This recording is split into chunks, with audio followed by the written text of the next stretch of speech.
This is the Horror Movie Show on hmpod.com, your one-stop shop for all things horrific and horror-related. Read the reviews, frolic in the forum, hem and haw over the horoscopes, and listen mightily to the Horror Movie Show with Mark and Jerry, your horrible hosts. A gracious good day to you folks. Jerry here. And a humble hello from Mark. Oh, humble hello. We're here bringing you another episode of the Horror Movie Show on hmpod.com. Please stop by. Buy a barbecue apron.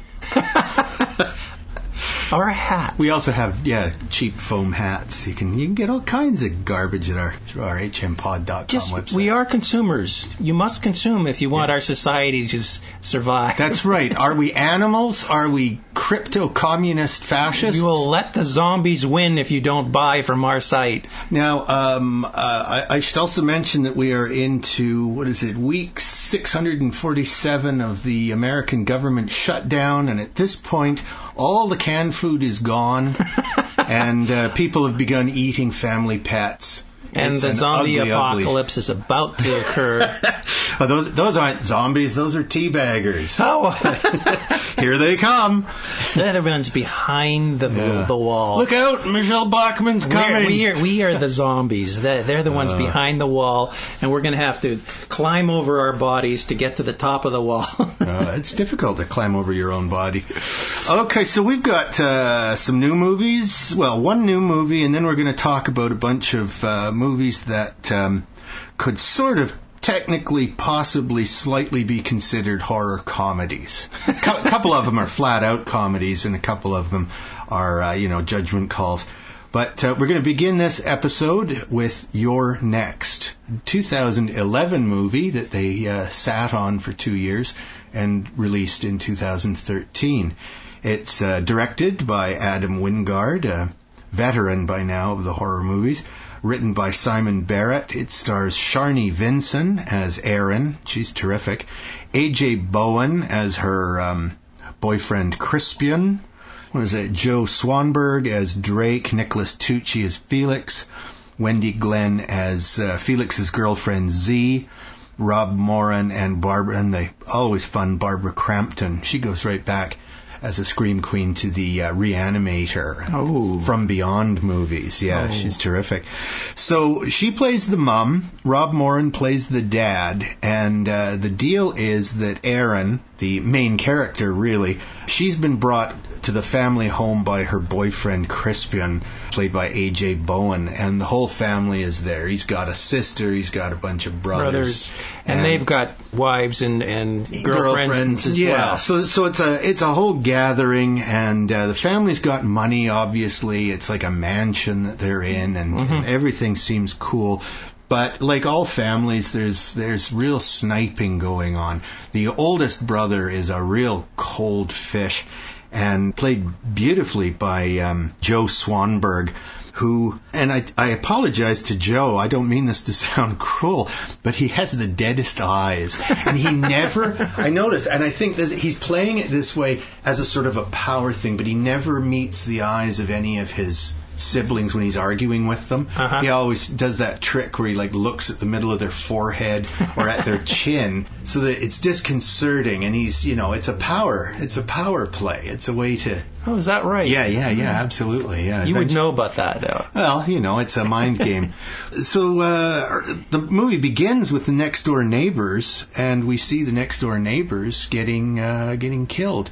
And what's his name? Ed. I think it's Ed Fessenden. He plays the man of the house next door, and we just saw him as the patriarch in Jugface. He's terrific. Is it Ed Fessenden? Do you see the name written down there? No, I forgot to write it down. Fessenden, anyway, great old character actor, and he's in these lot of horror movies. As I say, everybody in Jugface was good. If you haven't seen that, still recommending it. It is good. Yeah, in Your Next, the house next door, the couple has been slaughtered. Yeah, and we don't know anything except that they've been killed, and now the people in the mansion, the family, seems to be the next target. Right. And in blood, written on the wall, every time there's a victim, is "you're next."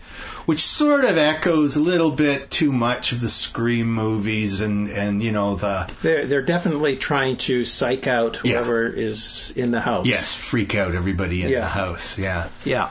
But we don't know, and they're wearing these masks. They're animal masks. Animal masks, but they're blank animal masks. Very, they're just very like white paper, and they're spooky. Very weird looking animal. There's a sheep. There's a pig. There's a rabbit. Is there a rabbit? There's a sheep, a pig, and a goat. And there's a tiger. A lamb. There's a lamb. And there's also a tiger. No, there's only 3 of them.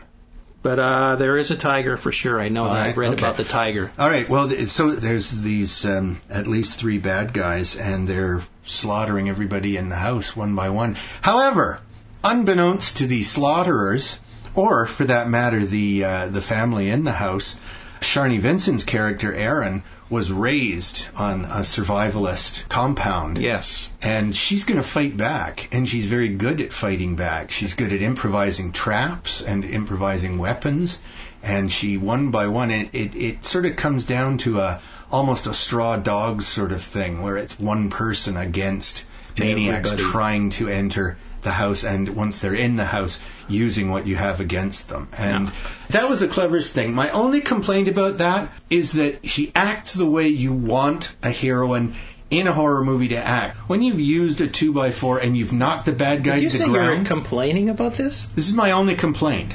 Really? Let me make my point, and you'll understand what I'm talking about here. She does what everybody's supposed to do, what we all scream at the heroines to do, which is once you've knocked a bad guy down, pulp his head. Make sure he's not going to shake it off in 5 minutes and come after you again. Yes. And she does this. She uses a sledgehammer. She's brutal. She uses an axe. She uses whatever she has to do to make sure that they don't come back. They are dead. Yeah. And that's brilliant. But why is it that the heroine has to have special training? Why can't a woman just be smart enough to do this?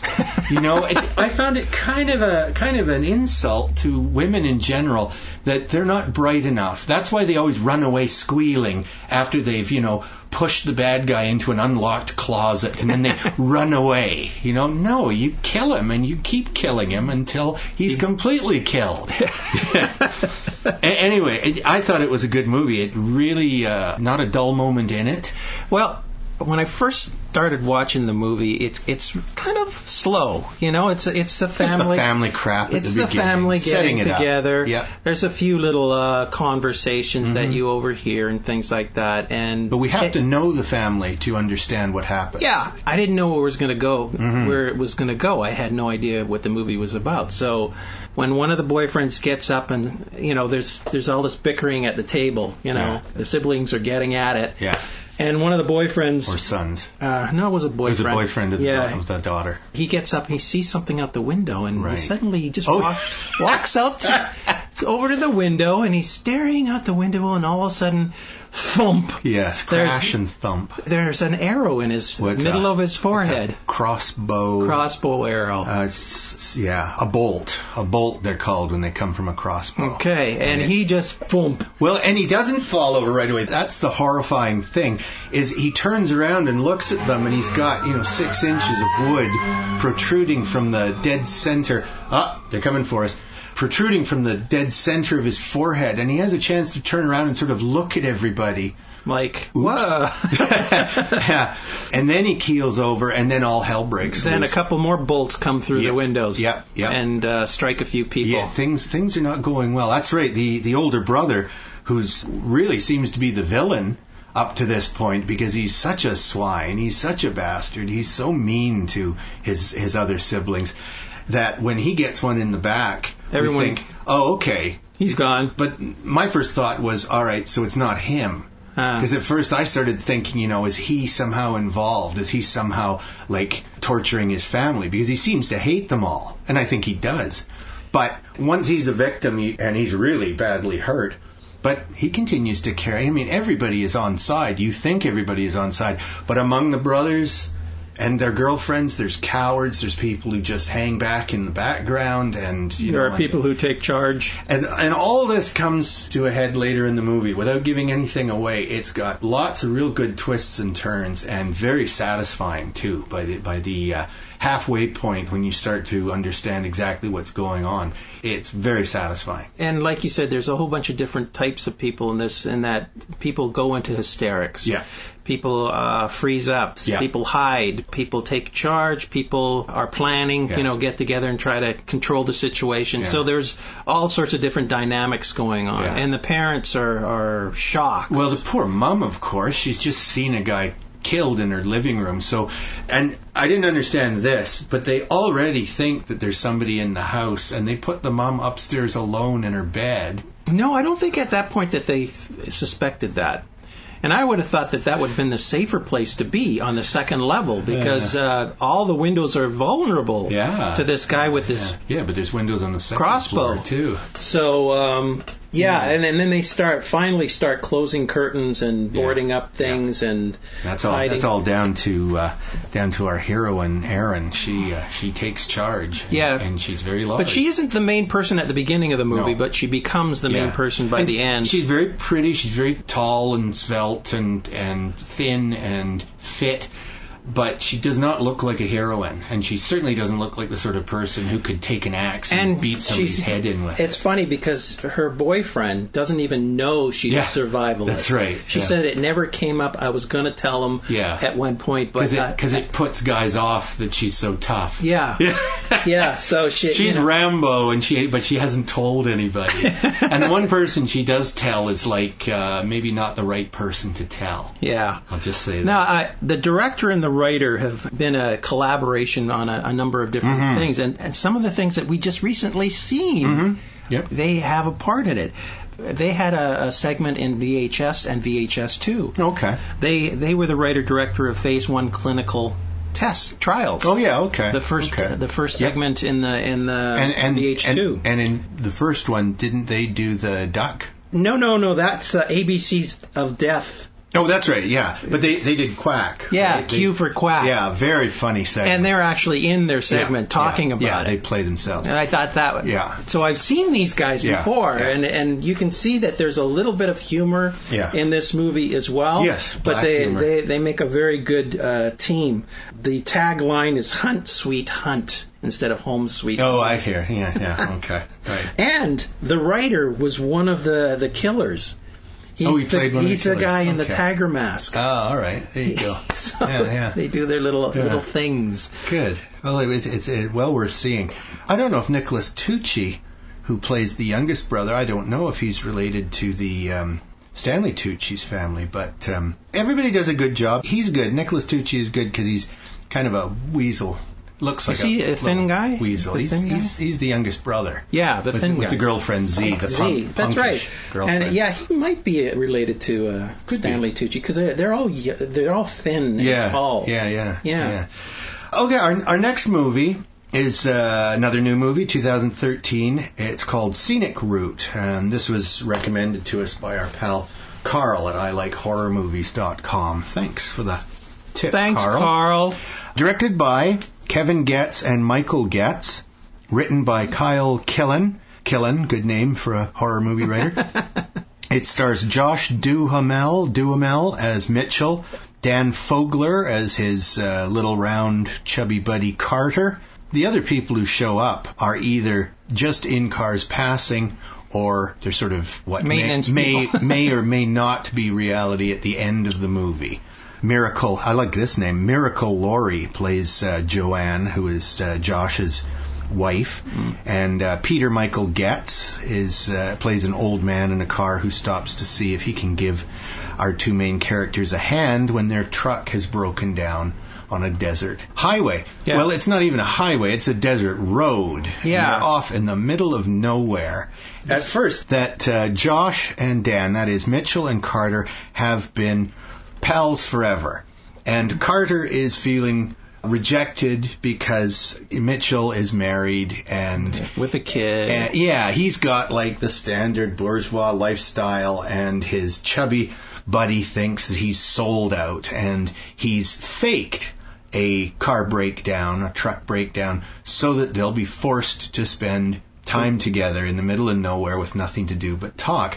And Carter's whole modus seems to be just to berate his friend and make him hate him. You know, your wife, you settled for her. What good is she? She hates everybody. She doesn't like your family. She doesn't like your friends. She's isolated you from everybody. You know, it's like, what's going on? So the whole first half of the movie is really them just tearing apart their friendship. Just really examining who they are, what they are, and who they are to each other. Right. Because Carter is a would-be writer, and they both snipe. And Mitchell used to be a guitarist, and they both snipe at each other. You gave up this, you gave up that, you're a sellout. And they both have good arguments. Yes. For everything. It's funny. Very real. It rings very true. Very true. Yeah. And that's what I found about this movie. Is the dialogue is excellent. Yes. Yeah. I mean, it's like he attacks him and he just reams him out, and then he comes back and rationalizes a lot of that stuff, and then goes on the offensive, and they go back and forth, to the point where they want to kill each other, and they do try to kill each other. It appears at one point that Josh has murdered his little buddy. Yeah.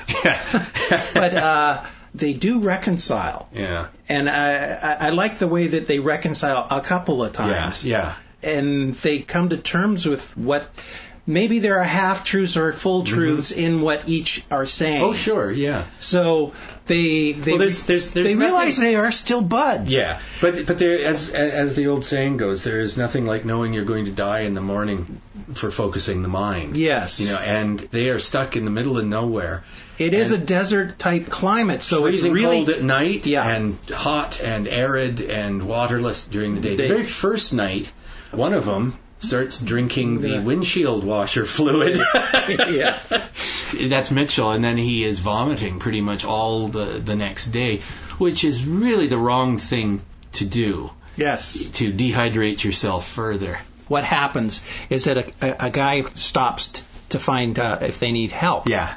And it's at this point that Carter confesses that he took one of the wires off the distributing cap. Yeah. And that's the reason they're broken down. So and they don't need help. They don't need help. And they send the old man on his way. Yeah. And then so he puts the wire back on, and he does start the engine, and then the old man says, okay, everything's fine. Yeah. And I'm leaving. So he leaves. And they shut off the engine to finish their discussion. Yeah.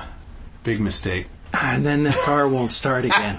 And now the car is... It's really, truly dead. Yeah. And there are a number of vehicles that pass by, and each time it seems like really bad luck. Yeah, there's just something... something happens that prevents them... They're half dead with exhaustion and thirst.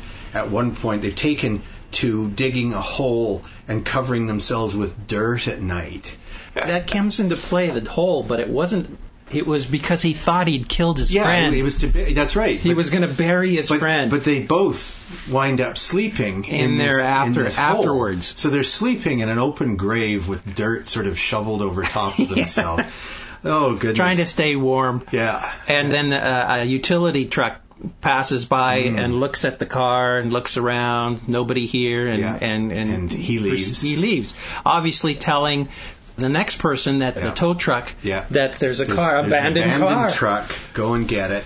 And of course the tow truck arrives, which would have rescued them just after the two idiots have decided they're going to walk their way out. Yeah. And so they're halfway up the mountain, and they're not even sticking to the road. No. They're going to walk their way out across the desert. Yes. Which is the stupidest thing they could have done. And they're within sight. So Josh is jumping and yelling and screaming, and the tow truck driver he's got his rock music blaring away. So he can't hear anything, and he looks around and he takes the truck, and now they're completely and utterly alone. They don't even have the truck. Yeah, now. The only thing that doesn't factor into this is animals. Like no animals come hunting. There was only one coyote at one point. You see a coyote, yeah. And that's the thing that got me, is that you would hear a lot of coyotes at night. Did you notice by any chance that the well, not if there wasn't anything to eat, but did you notice that the car battery really lasts a long time. Yes, they are there in the desert for at least 4 days. Yeah, and the second night they're still running the lights without the car running, just off the battery. Yeah, no, that was a little silly, but hey, you got to have lights. And they never really try the radio to see if there's a close by town or anything like that. I don't know. There's a number of things that I kind of a little cringed at. I mean, I would have pushed the car into the middle of the road and blocked it off. That's a good idea. And just sat there and waited for somebody. I know. To come stay up. in the shade and just don't move. No, and that's it. It's a comedy of errors. They just always wind up making bad decisions. Well, that was another thing about this movie is that certain things happened, and when the person's doing it, that there's going to be a repercussion for that. When he was digging the grave, I knew that his friend was going to wake up and say, "What the hell? Yeah, you're going to bury me alive? Yeah, what the hell are you doing? You're covering up evidence. Now it's round 2. You're going to bury me alive. Now I will kill you." Yes. Yeah. And of course the fight is even because Josh has got a broken leg. So he's on crutches. So between his broken leg and the fact that his other friend is like this little round couch potato, they're fairly evenly matched in the fight. Yeah. Because otherwise Josh would have just, creamed him. Yeah. One assumes. Yeah. But it's nice, and without giving any of the ending away, the nice thing is that this is quite a philosophical ending. It's open-ended. It's very much up for interpretation, but it is one of the most chilling endings that I have seen in a long time. Mm-hmm. I thought it was the perfect ending. It didn't for pull this. any punches, that's for sure. Yeah, but I've had nightmares where that is the feeling. Am I dreaming? Is this dreaming, or my God, is this real? No, it's the drugs. Yeah. I gotta stop taking LSD before I go to sleep at night. Obviously. So, our next movie is a completely and utterly ridiculous comedy, and I don't mean that in a bad way, called Hell Baby. It's also a new movie, 2013, written and... I think it's a 2012, isn't it? Well, that's what it said on IMDb, and I believe IMDb because... they are God. They are like God, yeah. Yeah. Written and directed by Robert Ben Garant and Thomas Lennon, the two guys who are responsible for Reno 911 and a hell of a lot of other very funny stuff. Yep. Yeah. And they also play two of the parts in this movie. They play the two priests sent by the Vatican to this haunted house in New Orleans. Very funny. They're terrific. It stars Rob Corddry. He's been in that big improv comedy group out of Los Angeles. A lot of people from there went into The Daily Show. Right. Rob Corddry being one of them. But he was only on The Daily Show maybe a year, and then he moved on to do other stuff. Him and his brother are doing all sorts of things. That's right, yeah. Leslie Bibb plays Vanessa, who is Rob Corddry's wife. Rob Corddry is Jack. Vanessa is Jack's wife. Keegan-Michael Kay. Yeah. He's the neighbor. He's best known a neighbor? Is he really the neighbor? I mean, he's a live-in neighbor. He lives in the neighborhood. We'll just say that. He plays Fresnel. Yeah. F''Resnel. I love the way his wife... He's black, in case you can't tell already. Now, people will know him from his show Key and Peele. He's the Key from Key and Peele. And that's pretty good sketch comedy. Both those guys, Key and Peele, both coming from Mad TV. Okay. So, they were on Mad TV for a few years each. Then in the credits, we got Robert Ben Garant as Father Sebastian, Thomas Lennon as Father Pedrigo, Michael Ian Black, another great comedy actor, sketch comedy actor. He plays Dr. Marshall. David Wayne plays Dr. Marsden. Rob Hubel and Paul Scheer play a pair of cops. They're also big improv comedians. Yeah, and you can find them on Adult Swim. That's right. Well, one of them does Children's Hospital with Rod Corddry. Okay, that'd be Hubel. And the other one does a parody of CSI, which is really funny as well. Right, yeah. Oh, they're great. Yeah, if you check out Hell Baby at IMDb or anywhere else, you'll see that all these people have got huge resumes as far as comedy goes.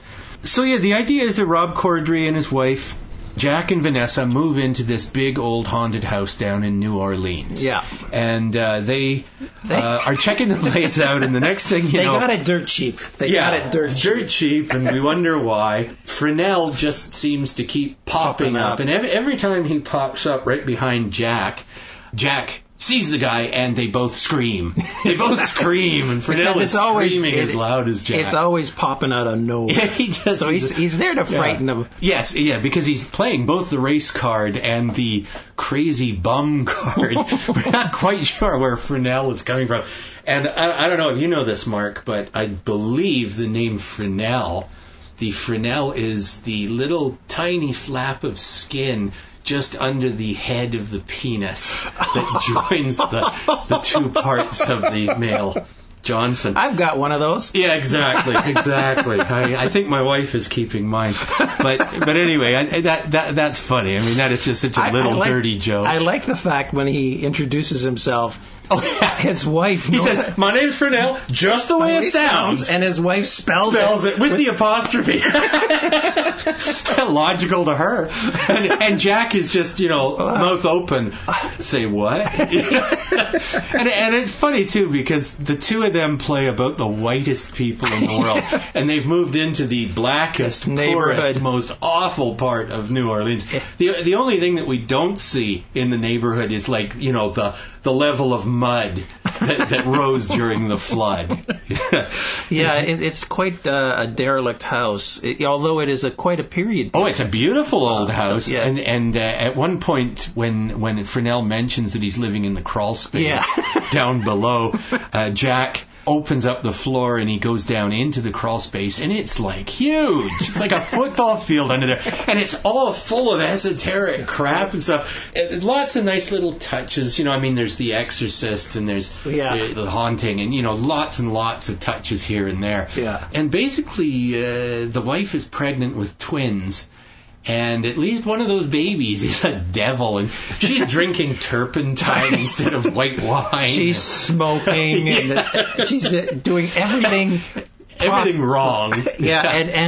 And Rob Corddry's kind of just looking at it, taking it in. Yeah. I don't want to say anything, but dear, do you think that's wise? Yeah. But they're sharing a bottle of wine, and she finishes off her at least second big full glass of white wine, and he says, well, that's enough, hey, come on, let's say that's enough. You're 8 months pregnant. And he leaves the room, and she leans down beside the table and picks up a big can of kerosene and fills her wine glass and then chugs it. that one little baby is desperate for something. Yeah, and the other one, why twins? Because the other one was just a normal kid. A normal baby. Or was it? I don't know. This has got sequel written all over Baby 2 coming up. Yeah, exactly.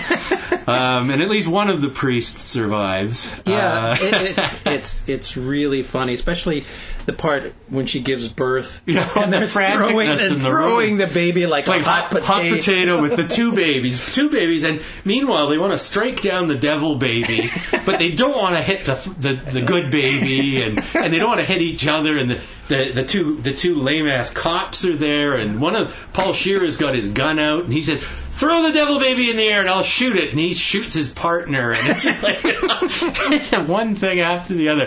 Very frantic pace of comedy, which I give him full credit for, because frantic is tough. Yeah. It just looks like a mess if it's done badly. This troupe, they obviously love what they're doing, because it's just one gag after another. Yeah. And Rob Corddry plays it as straight as he can. Yes. Yeah, he is the straight man in this movie. He's really the only one who isn't completely utterly ridiculous. But his comedy, it's his humor. Oh, his reactions are what make a lot of these jokes. Fresnel wouldn't be funny if he wasn't scaring the hell out of Jack every time he pops up. And there's a nice little gag straight out of any of the new Haunting movies. In one scene, every time Jack turns around, the unpacked boxes have been stacked. So he unstacks one, then he turns, and now the door he wanted to leave by is full of boxes. Yeah. And when he turns to go the other way, now there's a wall of boxes. All done silently when his back is turned. It's beautifully done. Yeah, and he's going, this is ridiculous. Yeah. It's just ghosts that annoy. It's just annoying now. Yeah. It's not. He's not scared. It's not scary. At all. It's just bloody annoying. Yeah, and I like the fact that a lot of these things just get annoying, especially he's like, quick, start startling me. It's like, cut that out. Yeah, and you don't know. You think maybe Fresnel is in on the devil stuff, but, is he, or is he on their side? You just don't know. And that, of course, makes it even funnier, because you don't know if he really is just like a peculiar bum and the whole... living under their house, and he's like using their shower, and the wife starts going, yeah, okay, Fresnel. Yeah. Soap's on the right. and her sister was there too. Oh yeah, her naked sister. Yeah. Who's just come from like a hippie commune. Yeah. All full of magic. She's there to bless the house. She's there to give it like a Hopi Indian, Navajo Indian blessing or something, and it's just rubbish. But there's an internal earthquake when she's doing it. But to sit around the circle, because the pregnant sister upstairs is sort of unwell.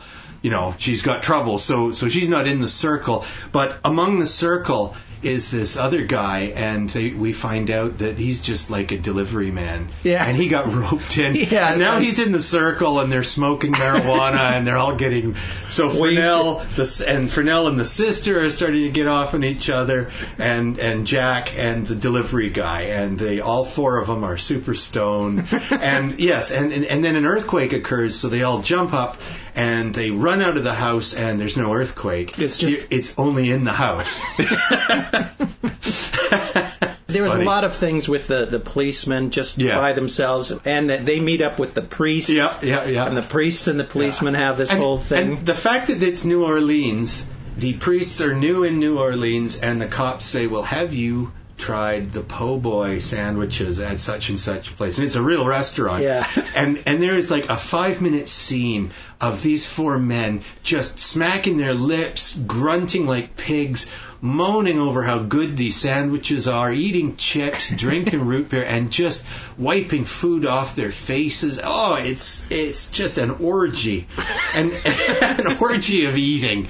It's got nothing to do with anything. Yeah. But, and they go back a second time. Yeah. And the only reason it's in the movie, I swear, is so that Lennon and Garand could eat at this place for free. Because it gets a big thank you in the credits at the end. I wish I lived down in Houston, Texas for a few months, and I wish I'd got to New Orleans, but I never did. Houston was scary enough. Needless to say, it's a funny movie. Very funny, very silly. Do not go expecting anything but, Reno 911 type comedy. Yeah, exactly. Because that's what it is. Yeah, it is. Yeah. It is. It's nothing to take seriously. Now, another comedy, and just as silly, and I have to say I enjoyed it a lot more, is one that Mark reviewed for us like 3 years ago, Tucker and Dale versus Evil. Yeah. Movie from 2010, as I say. Directed by Eli Craig, written by Craig and Morgan Jurgensen. It stars Alan Tudyk, probably best known from Firefly. He was the pilot. Mm-hmm. Tyler Labine is his buddy Dale. Just like in Scenic Route, Alan Tudyk is the sort of taller, slightly better looking. But they're both hillbillies. Well, they're not hillbillies, they're country guys. Yeah. But this group of kids, your stereotypical group of young... Preppies. Yeah, young college kids, boys and girls, all good looking from the city, have decided to go out and have a camping trip. And Tucker and Dale have just bought this cabin, and they're thinking of it as their palatial summer home. Yeah. So they're running around with scythes and axes and stuff, and the kids... It's a fixer-upper. And they're working away, and the kids start to think that they are murderous hillbillies and are coming after them. And in running away from the hillbillies, who, for example, Alan Tudyk's character slams into a hornet's nest, and they're being chased down the road by hornets or bees or something, and one of the kids thinks that Tucker is after him and manages to impale himself on a branch sticking out of a tree. That is all the evidence the other kids need that these are truly murderous hillbillies, and the fight is on. And they don't even know... And Tucker and Dale don't even know that they've killed, or that anybody has been killed. Yeah. So all they think about is that these preppies are out to get them. Well, they think it's a suicide thing. Yeah. They think that the preppies are all trying to kill themselves. And the first night, they're out doing some night fishing in their little dinghy. And this pretty blonde girl, one of the group, is up on a rock, sees them spying on her, lets out a little eek, slips, bangs her head in the water. Dale, the chubby one, rescues her. They take her back to the cabin to, wrap her bleeding head up and just keep her until the next morning when she wakes up. But by then, her friends are reacting so badly. Yeah, they see them take her away in their boat. Yeah. So they think that they're killing her. Oh yeah, they're gonna kill and eat her. Her boyfriend, who is the leader of the preppies, decide that they're gonna storm the old house. They have to kill the hillbillies. Yeah. And one mishap after another happens with a wood chipper. Oh, it's horrible. And all sorts of different things. Yeah. And it's like these kids are just dropping like flies. And Dale and Tucker are just mortified. Yeah. They don't know what to do. Another one just killed himself. It's horrible. And the police are coming. That's right. The sheriff shows up at one point. And Tucker and Dale are having a discussion on what they're going to tell the police. Yeah. I think Tucker wants to tell them the truth, and Dale's going, no. Are you kidding? Yeah. There's all these bodies piled up around us. What do you think they're going to think? It's like, this whole conversation was so funny. It is. It's very funny. And there's a great gag set up where there's a loose post holding up the ceiling, and it's been actually cut in half, and it's just been held together with some great big nails which are sticking out of it at all angles. And if you're not careful, the post will swing clear and bash you in the head. And of course, what happens to the sheriff? He's suspicious, but he still hasn't got his gun drawn. And he goes into the cabin with Tucker and Dale, and the post comes loose. And the next thing you know, the sheriff comes staggering out to where 3 of these surviving kids are in the sheriff's car. And he comes staggering up to the car with a piece of 2x4 with like 8 nails driven into his skull. And the kids are going nuts. Well, now they know that Tucker and Dale have just murdered the law. So it's like there's nothing they can do but run away. And it's just one by one, these kids are mostly picking themselves off. Yeah. The wood chipper was entirely just somebody trying to attack Tucker from behind. Tucker leans down at the wrong moment, and the kid flies headfirst into the wood chipper. I like launched himself. It wasn't just a slow thing. He was like he goes head and arms first, and then that jams the machine. And the next scene, here's Tucker and Dale having to rip the bottom half of this dude out of the chipper.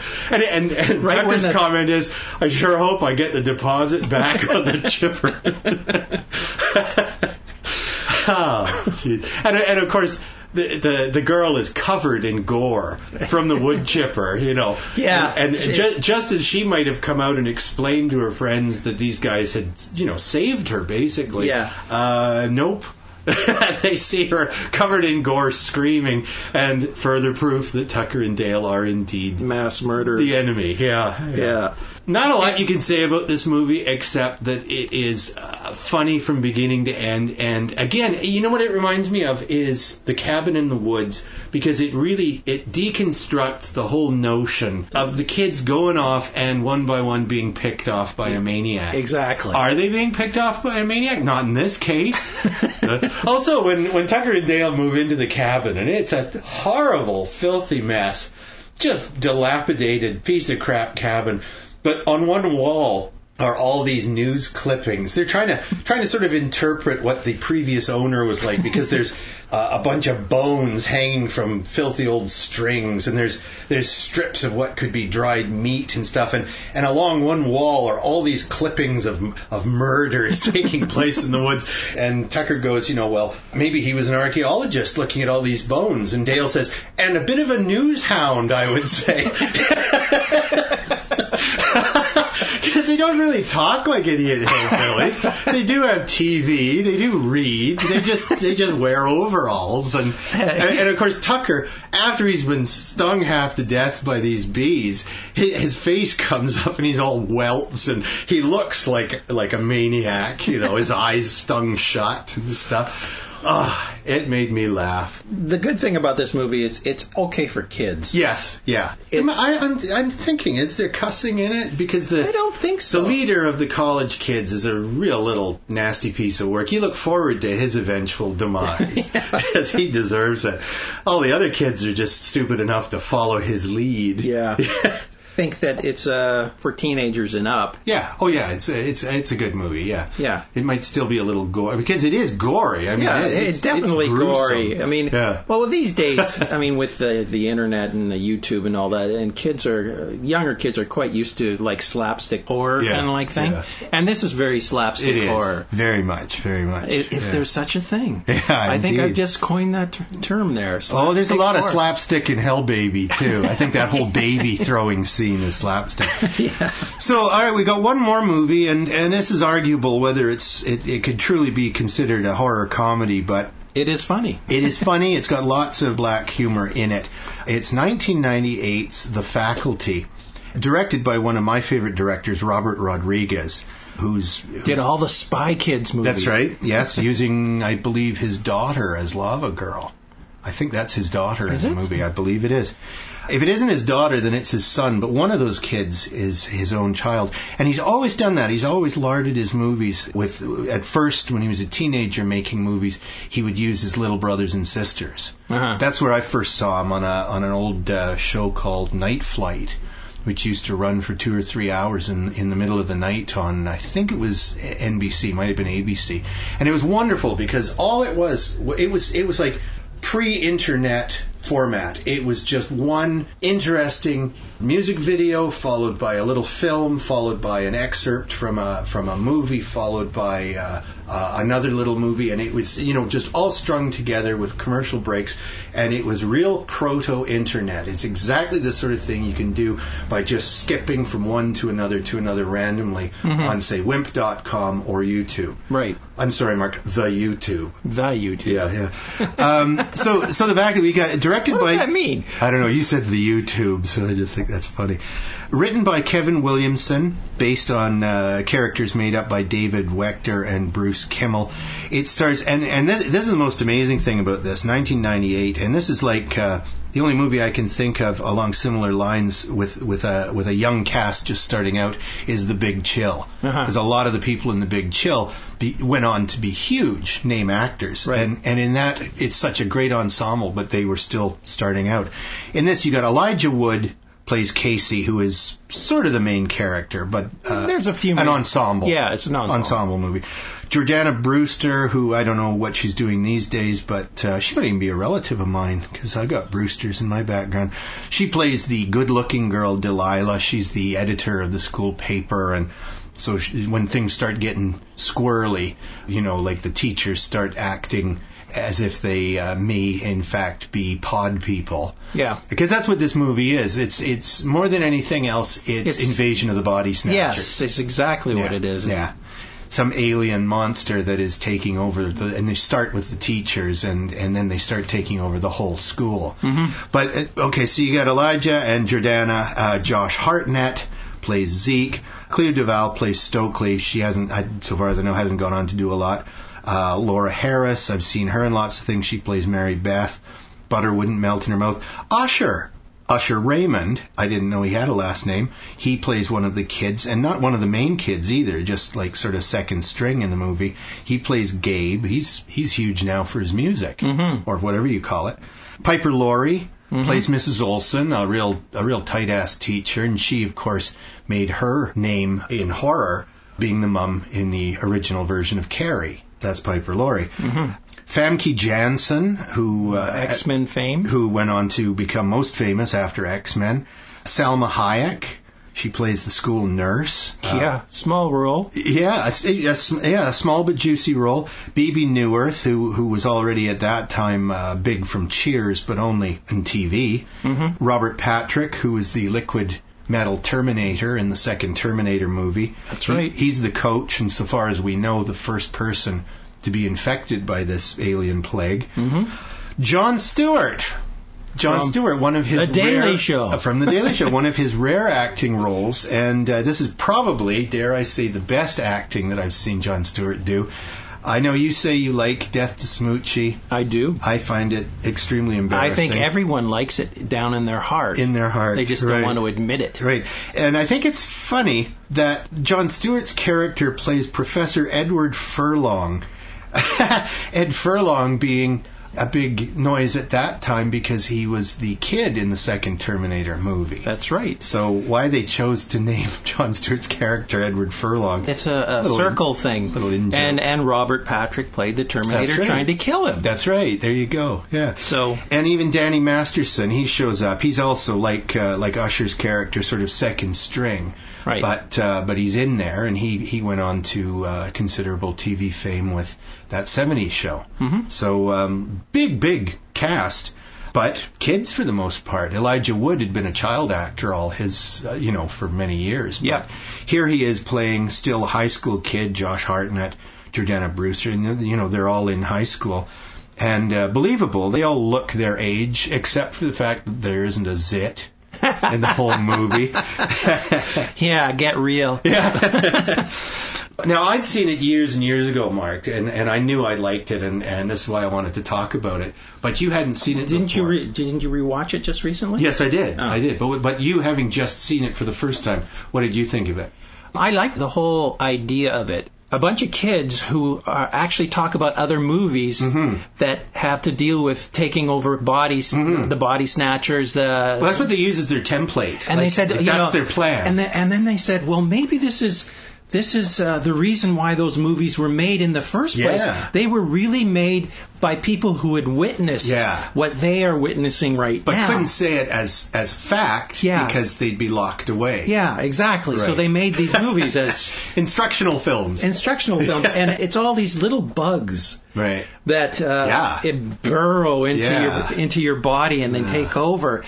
And I like the fact that they took over the faculty first, and then they started calling kids to the office. Into one the by nurse's one. station. It's like there's a whole line of kids going into the nurses. Waiting to be turned. And then the huge bug at the end. Oh, that was great. I mean, good special effects for the time. Good for the time. Yeah. Overall, I enjoyed the movie. Good, and I thought that was funny, too, because Jon Stewart's whole role, plays a science teacher, and he did a good job. He's the first one of the people turned that they discovered Josh Hartnett's drugs, which is his little homemade powder. He keeps it in empty Bic pens, and you snort up a dose from your Bic pen. But it's mostly no dose. That's revealed. It's not as if he's, filling the kids full of cocaine or speed. It's mostly no dose, and that's enough that when the pen is jammed into Jon Stewart's eye, he falls over, supposedly dead. Yet he's there in the final credits at the end of the movie with a patch over that eye, so he's all right. Yeah. Once the head bug is killed, then everybody is cool. Returns to normal, which doesn't make sense, but what the hey? Yeah, of course. There are touches of references to so many different movies in this, including the Terminator movies and Alien and Predator and John Carpenter's The Thing. That's right. A lot of references. I mean, it's all the same theme. It's like hidden parasites. Who's an alien? Who's a threat? Who isn't? Yeah, and they even mirror the scene in John Carpenter's The Thing where they do the blood test. Yeah, except for they do it by snorting the drug. Yeah. And if you just get a little wasted, then you're human. If you start foaming at the mouth and turning into an alien, well, then that's who you are. And I was surprised at who ends up being the monster. It's a nice twist. Yeah, I was not expecting that. No, I remember being surprised the first time. Yeah. And in fact, because I'd seen it when it was new on video, when it was new in '98. You're that old. I had forgotten who the hidden alien was, so it surprised me again. I was sure, because all I knew was that the twist was coming, that there was a twist, but I couldn't remember who it was that was going to do the twisting, and I had bought into the wrong person. I was expecting the wrong person. So if it can fool you twice, that's pretty good. Well, for feeble minds and and dimwits with no memory, drugged out alcoholics. Yeah. You have no choice. Shout out to my sister. Yeah.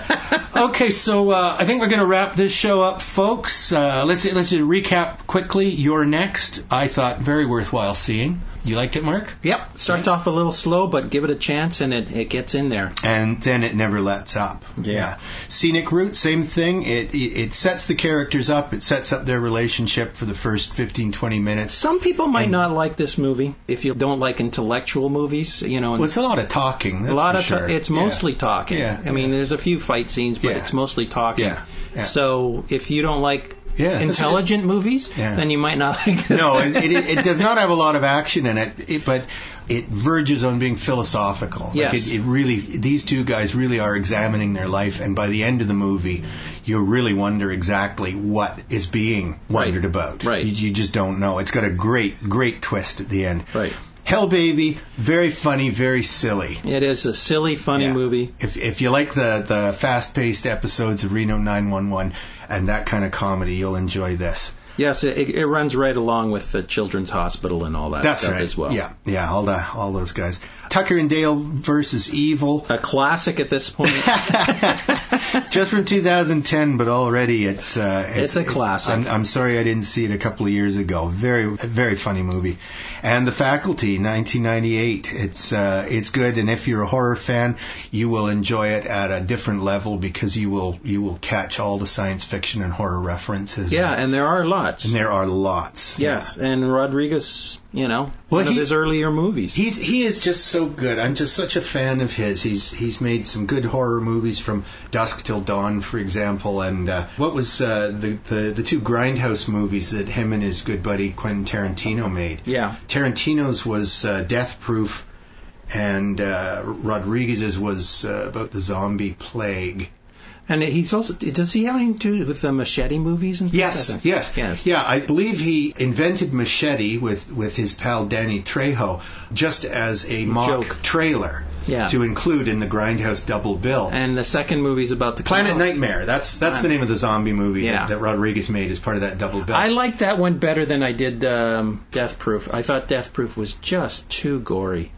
It's weird. It's like two movies. Talk about chatty, hey? It's Tarantino very definitely focusing on a couple of his little pet interests, like 60s radio or 70s music on the radio and stuff, and beautiful women. And it's just the nice thing, we're off topic here, but the nice thing about Death Proof to me is that at least in the second half of the movie, the women refuse to be victims. Yeah, in fact, I have to rewatch it though. Yeah. It's been a long time since I've seen it. I do enjoy what's his name? Who's McCready from The Thing? Kurt Russell. Kurt Russell. He's good in Death Proof. Yeah. All right. Well, let's leave it there. Having got wildly off topic at the end, but hey, that's us. And